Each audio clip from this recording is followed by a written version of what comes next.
Hello guys, my name is Valter. I am from the FluxNodes core dev team, and as promised, today I'm going to make a quick short video to show you how to host FluxNodes on a Raspberry Pi 4B. Okay, there are different versions of this device.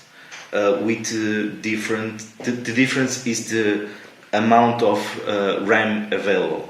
So you have two options. You can buy the one with 4 gigabytes, and with that one you will only be able to host a Cumulus node on the network. But if you buy the 8 gigabyte version, that version will be able to host a Cumulus node or a Nimbus node. Okay, so very quick, what do you need? The Raspberry Pi 4B.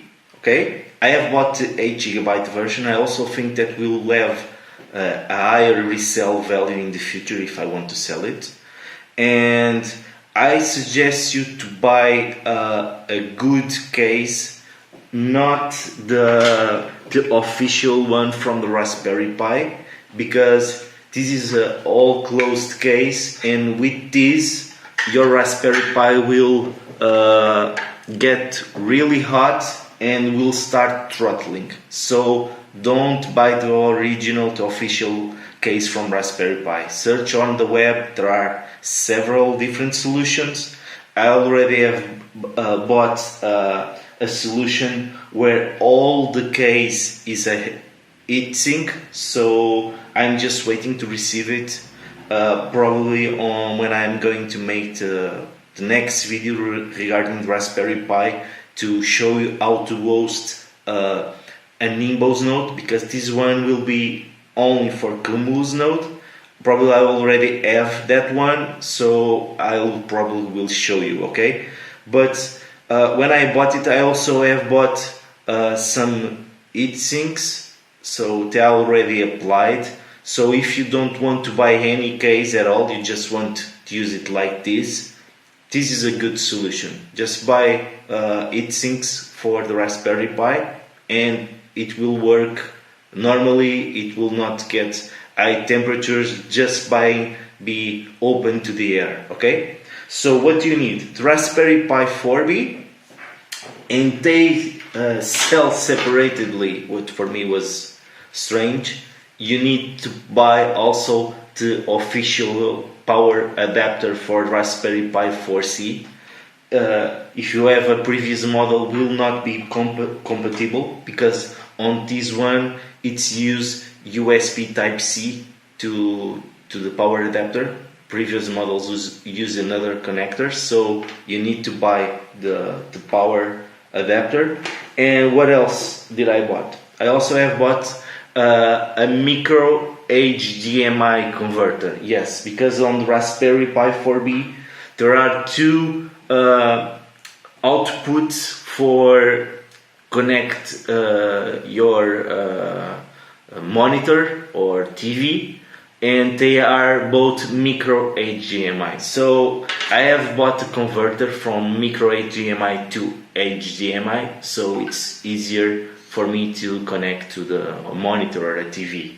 So you will need this just only for the installation process, because on my case, what I'm going to show you, I will install the Ubuntu server, and I will only need it to the install process, because after it's connected to the local internet, and I connect to it by SSH. So I will not use ever again connected to a monitor. So these are the things that you need to buy, and also what you will need is a micro SD card. I suggest you to buy a good micro SD card. If you go read the reviews about the Raspberry Pi, most of them fail after some time, because the micro SD card are from a fake company, and they are not good and they start failing. So I suggest you to buy a good micro SD card. I will put on the description a link for what I am using, and it needs to have at least 64 gigabytes of space of storage. Okay, so micro SD card usually comes with a SD card adapter. It's needed in my case because we will install the Ubuntu server in my case using the adapter. If in your case you don't have at home old laptop or a new laptop that have a SD card reader, you will also have to buy a USB adapter that can read SD cards. Okay, in my case I have an old laptop that reads SD cards, so that is what I'm going to use. So when you receive it, it's going to be already formatted. You don't need to do anything regarding that, but on the guide I will show if for example you already have a micro SD card at home with this space and you want to use it. We need to first to format it properly to install the Ubuntu server. Okay, so I will now show you in this case how to format it and how to install the Ubuntu server on this little micro SD card. Okay, I already have attached the SD card to this laptop. There are several different tools that you can use depending on your operating system to format the SD card. I am using the mini tool partition wizard, so I'm going to open it. Okay, and it will show all the disks that are on this laptop and also the SD card. In this case, the SD card is shown below here as disk 2 with 59 gigabytes. So what I'm going to do is I'm going to select it and I'm going to select delete all partitions. It's asking, okay, are you sure that you want? Yes, I want. Okay, it's already show all the space unallocated. And now what I'm going to do is right click again on it and choose create. Create, it will ask me to create a new partition. I will label it, but you don't need to. Pi 4. Okay, and file system you can use NTFS. All the rest you don't need to change anything. I'm just going to press OK. Okay, right now I don't know if you can see it probably, but it shows on operation pendings the two things that I request. So it's the delete all the partitions on disk 2 and create a new partition on disk 2. I will do the apply. It's saying that you should close any other applications that you have running before you continue. I will press OK, and it will delete the partitions and create a new one completely clean. Okay, so all the steps that I'm going to show you on this video, they are all on the Medium guide that I will put on the video description, so you can follow the Medium guide. Probably it's easier instead of watching the video. So it was already formatted, and what you need to do next, it's on the Medium. I'm not going to show you in here, or I can show you. You need to go to Raspberry org site and download the imager for your operating system where you want to format the SD card or install the operating system on the SD card. So in this case, because I'm using a Windows operating system, I already previously have downloaded, but I will try to show you. Raspberry Pi 4 download. Let's see. Okay, so it's already the first one, Raspberry Pi downloads. you click on the link, and it's already in here showing there is a Raspberry Pi imager that you can install on your operating system to install on the micro SD card different versions of operating systems. They have a lot of different available. So in this case, I'm using Windows, so I already have downloaded the Raspberry Pi imager for Windows. So I'm going to open it. Imager, there it is, Raspberry Pi imager. So I'm going to open it. Yes.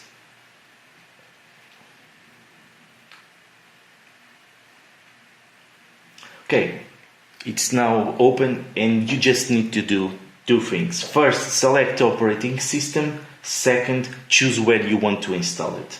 So selecting the operating system, as you can see, there are lots of different things in here, and what I'm going to do is choose a Ubuntu. Okay, this is the one that that we already have tested and know that works properly with the Flux operating system on the to install the FluxNode to be on the Flux network. So you choose Ubuntu, and then you have lots of different versions of the Ubuntu. You can do two things. I don't know if you are going to use Raspberry Pi, or you are already using Raspberry Pi for desktop, for example. If in that case, I suggest you to use the desktop version. But in my case, I just wanted to use it as a server. It will be used just for the FluxNode, nothing else. So what I'm going to do, I'll scroll a little bit, and I have in here the Ubuntu server 20.10 64-bit server. Really important, you need to choose a 64-byte version of the operating system. Okay, so I have choose this one, and now I press this one, and only available is my SD card that is attached. Okay, so I have already choose, and I press write, and we'll start writing to the SD card, the micro SD card, to operating system. Okay, this will take little bit time, so I'm going to stop the video and resume after this is already complete. Okay guys, just to show you the installation process already finished, so I will now put everything on the Raspberry Pi, and I will continue shortly. Okay guys, the installation process have finished, and I forgot about to mention two things that you are also going to need. A USB keyboard, okay, you will need it just to do something really simple, but it's needed. And I completely forgot, but it's fundamental. You need an Ethernet cable that you need to connect your Raspberry Pi to your router to have access to the internet. Okay, so I already put everything in place. The SD card is already in place. My micro HDMI converter is already connected to that monitor. I have used the base of the official Raspberry Pi case, and now the only thing missing is the power connection that I'm going to attach now, and let's see what happens. So okay, let's put it here on the place. Okay, and it's turned on. So I'm going to move this more like for here. Okay, you don't see me, but you will see the important. So you can see it's already booting. It will take some time. On the first boot it's normal. one of the things that is mandatory, you need to have the Ethernet cable connected before you do the first login, or you won't be able to log in on the Raspberry Pi. Okay, it's already asking for login, but if I try to log in now, it will not work. As you can see, after asking for login, it still downloads something else that is needed, and for that you need to have your Ethernet cable connected to the Raspberry Pi. So now it's already booted, and what I'm going to do is I pressed enter, and now it's asking for my login credentials. For default on Raspberry Pi, on the first installation or from the Ubuntu version that we downloaded from Raspberry Pi imager, the login and password are the same. It's Ubuntu. So I will use it, Ubuntu. And the first thing that is going to require you is, let's change this password for security. It asks you again, what is the current password? So we know it's Ubuntu. And now tells you to put a new password. I suggest you to use something strong that you, in my case, I use the same password. Probably I shouldn't, but for my personal user and also for the root user, in this case I will use the same password for this Ubuntu user. That is the only one created by default on the first installation. So I use the same. It's a strong password, and this way I remember what is the password. I don't need to start thinking on what password did I use here and there. So okay, I will put my password here. Retype it again.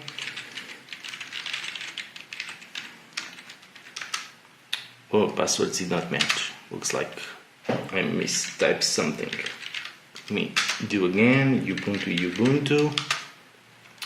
It's currently Ubuntu.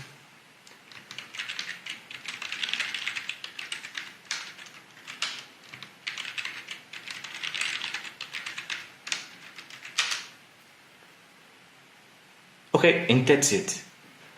We are now logged in, and now the only thing that matters now is after you first log in, you will see here what for me is the important part.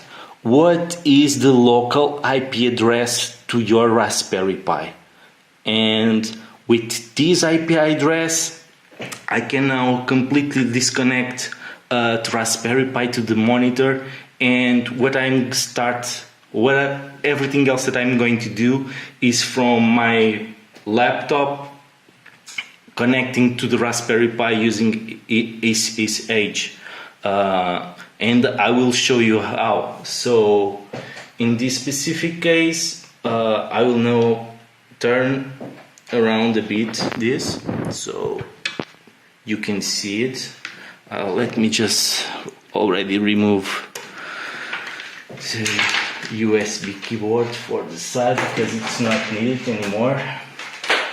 I'm not going to disconnect yet the monitor where Raspberry Pi is connected because I need that IP. So now let's move to my laptop. Okay, so on my laptop I'm going to use something probably some of you already heard about. Some use PuTTY. I use MOBA Xterm, sorry, in English. And this is the tool that I'm going to use to connect to the Raspberry Pi. It's probably one of the tools that you already have been using to connect to your VPS where you are running your FluxNodes. So what I'm going to do is press, let me see if I can put you so in the best place so you can see it. I will press session and I'll create a new one, SSH, and now I'm going to put IP that is shown on the Raspberry Pi monitor. That's the IP that is the one that was assigned to the Raspberry Pi. So now I press bookmark settings, and on session name I will call it Raspberry Pi 4. Okay, so now it's asking me to log in. We are going to log in with the Ubuntu user, and we will type the new password that we have defined for this user. It's saying denied. I'm going to tell you why, and also that screen that appeared before, because I already have the Raspberry Pi connected to this computer, but I was using a different password. So, and mobile xterm saves the password, so you can log in after without needing to type the password, just telling what is the username. So in this case is said denied because the password that I was previously using for the Ubuntu was another one. So let's type the current one now that I have set.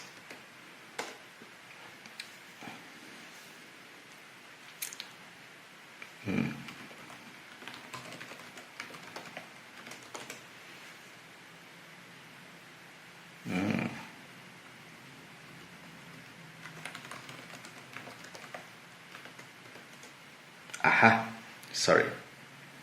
Yeah, I want to update the password. So there we are already connected to the Raspberry Pi. We can see what is the current temperature of the Raspberry Pi. On the medium guide I will put some extra tips so you can always check what is the current temperature of your Raspberry Pi. Also, what are the current frequency that the CPU is running, to see if it's throttling or if it's running at the most higher speed available. So now that we are connected, we are going to start with all the steps that I have on the medium regarding the configuration after you were able to log in. So the first thing that I'm going to do is I will try to update the Ubuntu version to see if, in this case, it say there is nothing new, but in your case if it shows up, but even if it's not shows up, it's the first time that I connect to a VPS or a machine with Ubuntu, I'll always try to update it. So let me just run them, the commands, and they are on the medium guide. Okay,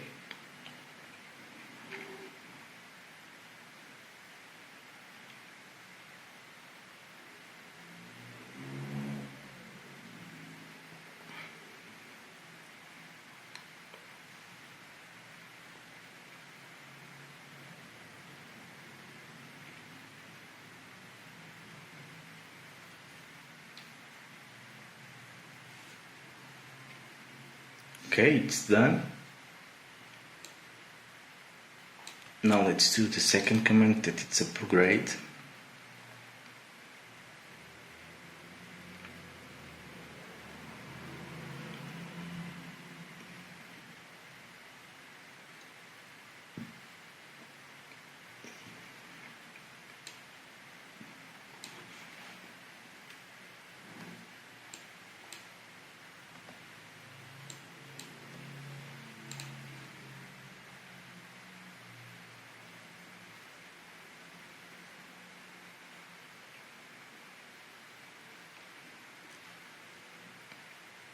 Okay, it finished. And now what I'm going to do is, as you can see, I am using the Ubuntu user. Now I am going to define a root password, okay? By typing this command sudo password root. Maybe I mistype it. Let me check. Yeah, I mistype it. Okay, it's asking for what is the root password that you want. Again, I advise you use a strong password. Remember that you are hosting from home, so you don't want anyone being able to hack you or access your any advice on your local internet. So please use a strong password, but something that you don't forget, okay?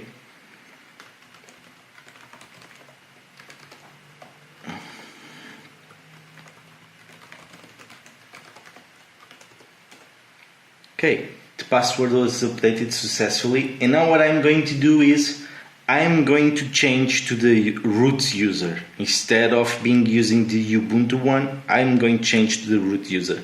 Something that is not available on the Ubuntu version that is installed on the Raspberry Pi, it's not possible to log in on the machine as root. It's I believe a safety mechanism. So, but you don't need it.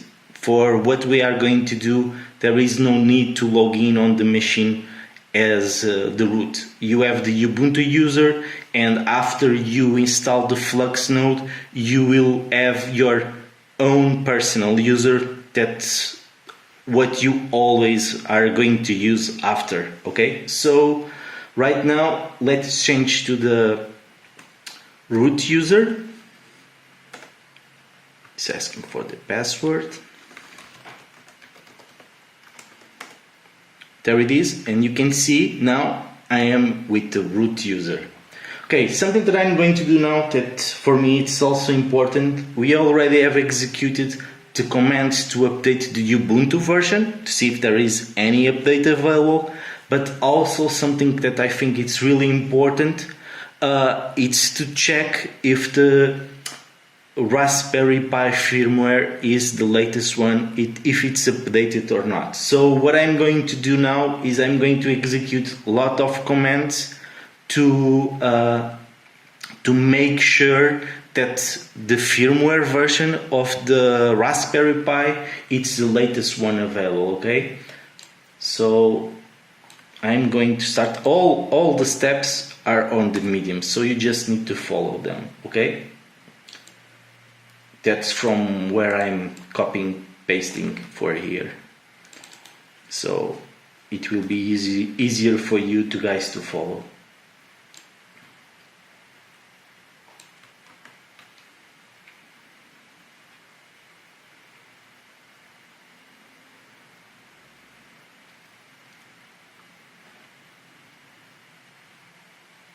Okay, let's continue.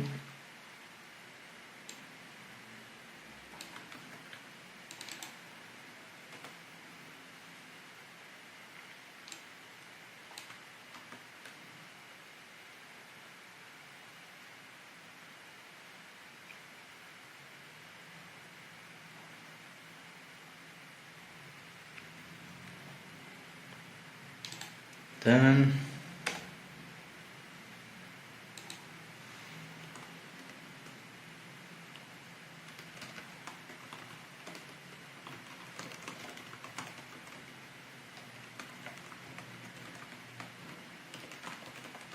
Okay, I'm taking the medium guide because when I have executed the latest one, asks to press enter to continue. So let's do it. Press enter to continue.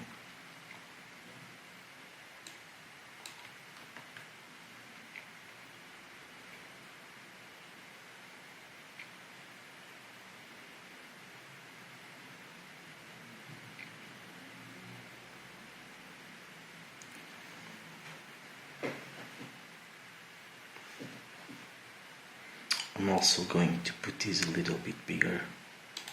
Okay, so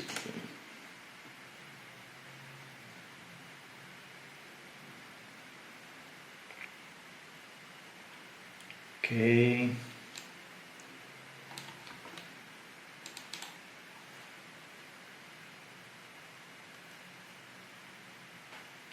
And we are almost done.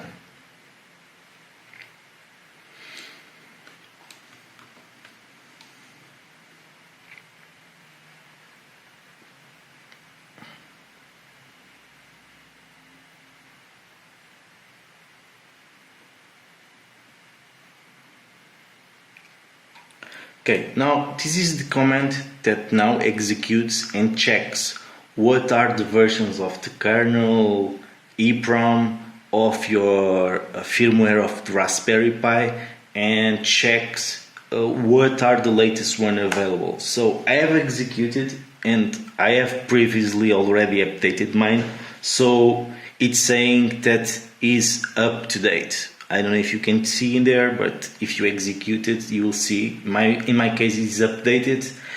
In your case, if it was not updated, you just need to execute the next steps that are to update the EEPROM of the Raspberry Pi, and after the update, you need to reboot the Raspberry Pi. So everything is updated.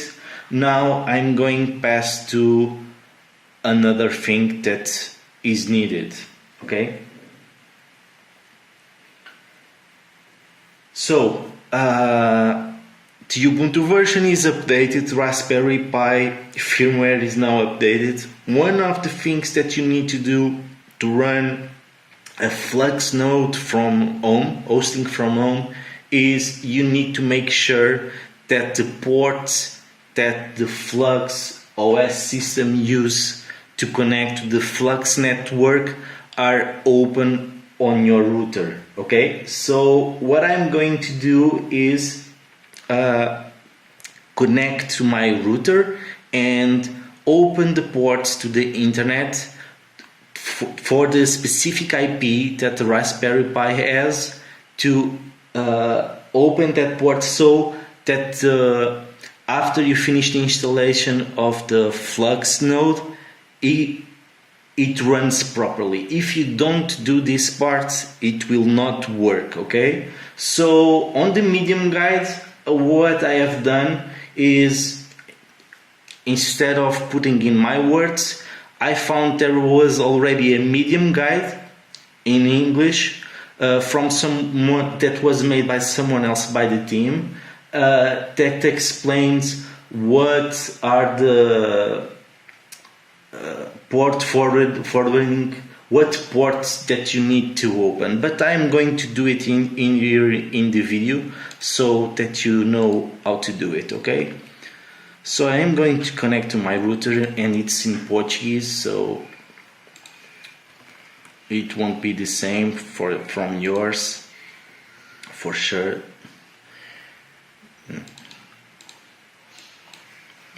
Mistyped. There is English version. Let's log in English version. Okay, I'm already connected to my router. I'm now going to the security part, and in this case is on the access. I already know this part. Okay, I have done this previously, so it's already in here, but basically I'm just going to copy the IP of the Raspberry Pi so it's quick. I'm going to close it, delete, and I'm going to create a rule again. On my router device, you need to define a name for it. I'm calling Flux. You put the internal IP that is going to use this rule, so it's the IP from the Raspberry Pi, and you put what are the ports that you want to open the access, and it's from this one to this one. What's the protocol? Sorry, I mistype here. The protocol is both to TCP UDP. Okay.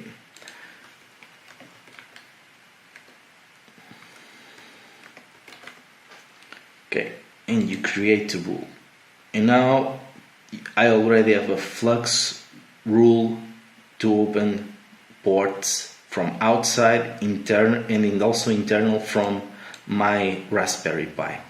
So in here we are done. So we go back to the MOBA system, the Raspberry Pi, and now we basically are going to install the Flux node. And now for me this is the greatest part for you guys that I want to share with you guys, is that I have worked with Camille and he have updated his installation script to be compatible, 100% compatible with the ARM64 device. So if you already have installed FluxNodes previously, it's exactly the same thing. If you have used eScripts, it's the same. There is nothing different on the installation. If you are new to this, what I have done is I have put on the Medium a link to another Medium guide where someone else from the team made an excellent setup guide how to install a Flux node. So on this part I'm not going to go enter in big details, the part of you need to send 10,000 or 10k flux to an address, then the part of the Zell core and all of that. I'm going to leave to that specific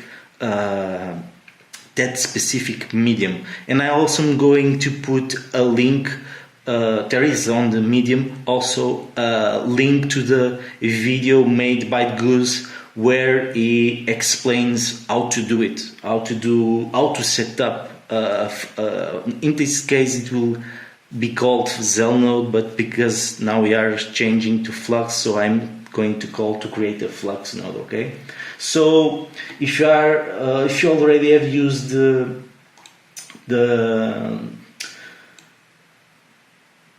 Camille script to install a node, you will probably recognize this that I'm going to use, and on his steps he says the first part needs to be installed as root. That's what I am using it now. So let's do it. Let's execute.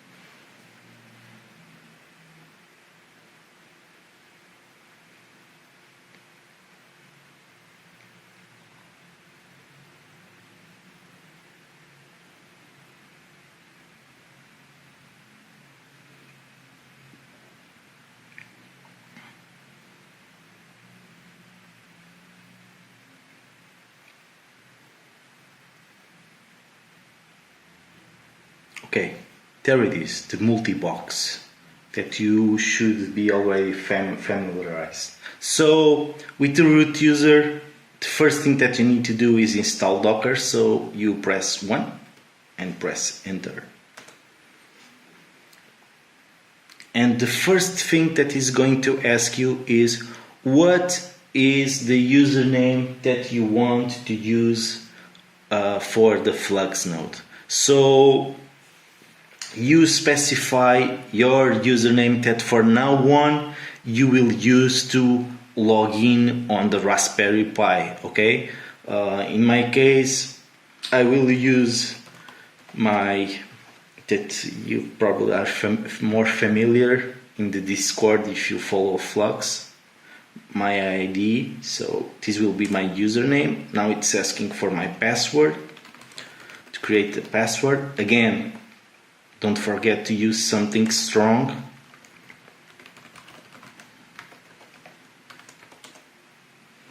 And it's starting to install the Docker. Okay, I will skip the video for now because this will take long time to install. Okay, remember this is ARM device, and this process, this Docker installation takes a little bit of time. So I will come back to you later when this is finished. Okay, the Docker has finished the installation, and now it's asking if I want to switch to the user account that was created by me on the start of the Docker installation, and we say yes. Okay, and now it's already with that user. So now I'm going to execute again the bash from Cumulus. As you can see, the first time it was really slow, but now it's much faster. Now I'm going to select the second option, install FluxNode.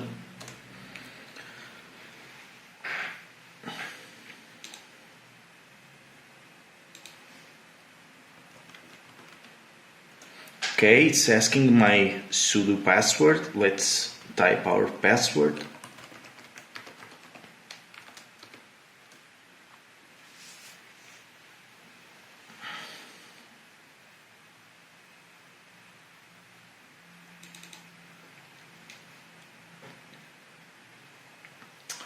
I already have here on a notepad all the information from the node that I want to run and install on this Raspberry Pi.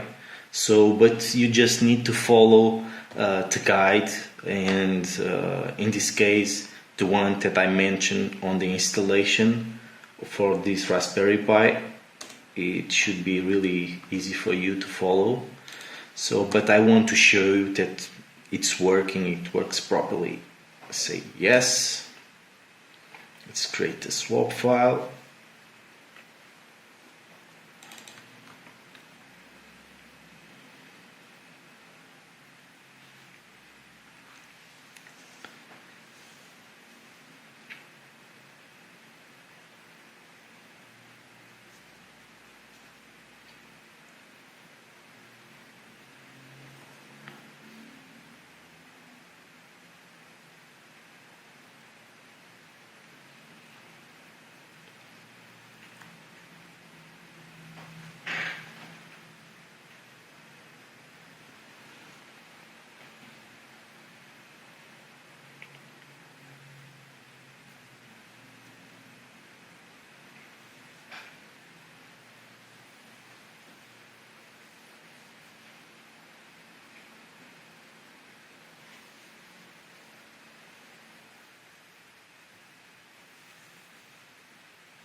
Okay, it's already starting. Some questions. What's your FluxNode private key? What's the collateral? And index was 0.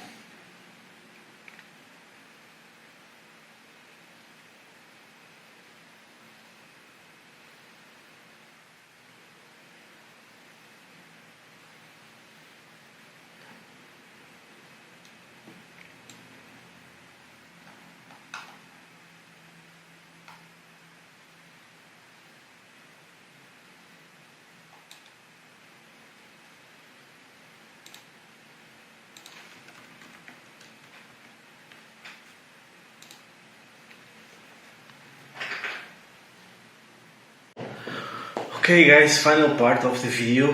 The Zell Flux installation on Raspberry Pi already completed with success. and I already log in on my account of Zelcore and start the Flux node, and it's already on the network running. I can show you here, it's already showing status Cumulus, so it passed the benchmark and basically Flux is working correctly. Okay,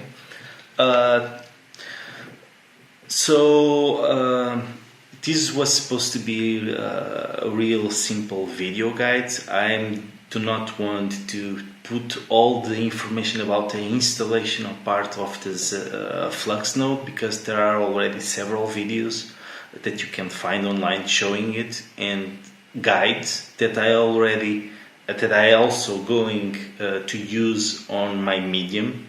So I hope you have enjoyed and learn how to do it, and in a few days I will make a new video showing what is needed to run a Raspberry Pi 4B, the 8 GB version, to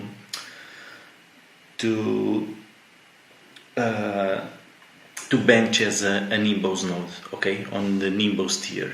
I hope you guys have enjoyed. Sorry about my poor English.